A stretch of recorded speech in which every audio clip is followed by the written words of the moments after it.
தேவனே, இன்று என்னை உருமாற்றும். ஜூலை மாதம் 5ஆம் தேதி. வாக்கு தத்தங்கள் இன்னும் மாறாதவைகளே. ஏசாயா 41:10. நீ பயப்படாதே, நான் உன்னுடனே இருக்கிறேன். திகையாதே, நான் உன் தேவன். நான் உன்னை பலப்படுத்தி உனக்கு சகாயம் பண்ணுவேன். என் நீதியின் வலது கரத்தினால் உன்னை தாங்குவேன். சர்வ வல்லவரின் வாக்கு தத்தங்கள் எத்தனை அருமையானவைகள்! நாம் பயப்படாமல் இருக்க இவைகள் இன்னும் ஒரு காரணங்கள். தேவனை இன்னும் அதிகமாக அறிந்து கொள்வதற்கு உதவுகின்ற தேவனால் ஸ்திரப்படுத்தப்பட்ட தலங்களே வாக்குத்தத்தங்கள். அவரது நோக்கம், திறன், வல்லமை எல்லாவற்றிற்கும் மேலாக நம் சார்பாக அவர் செயல்படக்கூடிய அவரது விருப்பங்களை கவனிக்கிறவராக, நம்மேல் அதிக கரிசனை உள்ளவராக இருக்கிறார்.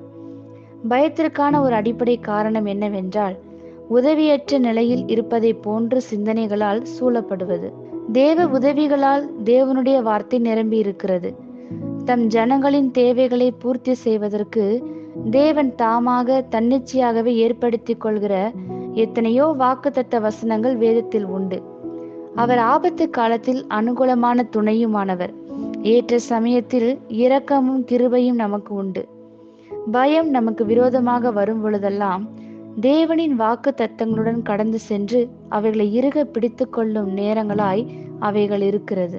வாக்கு தத்தங்கள் அவர் யாரென்று தேவனுக்கு ஞாபகப்படுத்துகிறவை மட்டுமல்ல, பிசாசிற்கு தேவன் உனக்கு என்ன செய்ய போகிறார் என்பதை நினைப்பூட்டுகிறவர்களாகவும் இருக்கிறது. தேவன் சொல்கிறார், நான் உன் தேவன். தேவன் உங்களுக்காக உங்கள் அருகிலிருந்து எதுவும் உங்களை பயமுறுத்தாதபடி செய்கிறார் என்பது பொருள். சத்ருவின் சக்தியை சந்தித்து மேற்கொள்ள அவர் உங்களை பலப்படுத்துகிறார். அவரது ஆணிகள் கடாவின கரம் கீழே விழாமல் எப்பொழுதும் நம்மை தாங்கும்.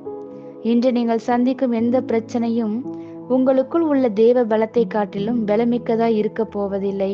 ஆமேன். இந்த வார்த்தைகளினால் நீங்கள் ஆசீர்வதிக்கப்பட்டீர்கள் என்று நாங்கள் நம்புகிறோம்.